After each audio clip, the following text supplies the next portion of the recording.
वंचित बहुजन आघाडीचे भटले, पण त्यांनी काम आपलं केलं आणि ते मुद्दा संभाजीनगर औरंगाबादहून या कार्यक्रमाला आले।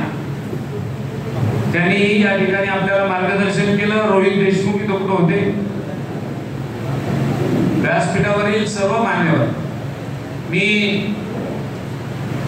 खरं सगळ्यांचे नाव घेऊ शकेल, आता अण्णांनी जी यादी दिली त्या नाव माझे पाठ झाले। त्याचबरोबर या कार्यक्रमाला आवर्जून उपस्थित असलेले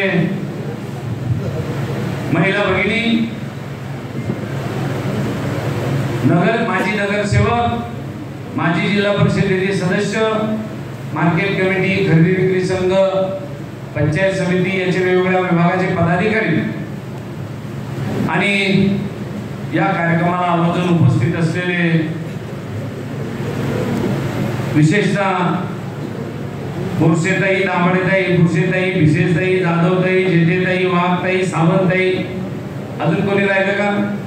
या सर्व आमच्या महिला भगिनी आणि ज्यांनी आमच्या निवडणुकीमध्ये मोठं मोलाचं सहकार्य केलं, ही लोकशाही टिकवण्यासाठी, ते सर्व पत्रकार बांधव आणि माझे तरुण सहकारी मित्रो, आज आपण माझा या ठिकाणी 18वी या देशाची लोकसभा,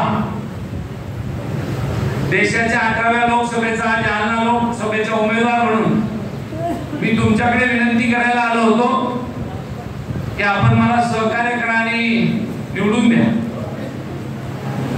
महाविकास आघाडीचं तथा इंडिया गठबंधनच्या सर्व घटक पक्षांनी माझ्या विनंतीला मान दिला आणि आपण सगळेजण एक होतो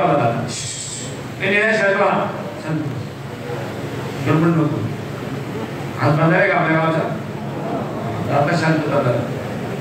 18व्या लोकसभेमध्ये मी आपल्या सगळ्यांना विनंती केली आणि विनंती करून बंटी शांत बस विनंती करून सगळ्या महाविकास आघाडी गठबंधनच्या पदाधिकाऱ्यांनी, कार्यकर्त्यांनी आणि नेत्यांनी या भोकरदन तालुक्याच्या तथा भोकरदन विधानसभा मतदारसंघातल्या काँग्रेस सहित सगळ्या पदाधिकाऱ्यांनी माझी विनंती मान्य केली आणि या भोकरदन विधानसभा मतदारसंघामध्ये मागच्या वेळेला जी 54,000 मताची लीड होती, सध्याच्या माजी खासदाराला ती तुम्ही भरून काढली। या सगळ्या बहादर कार्यकर्त्याचे मी आभार मानायला आलो, आपल्याला धन्यवाद द्यायला आलो। या नेते मंडळीने नियोजन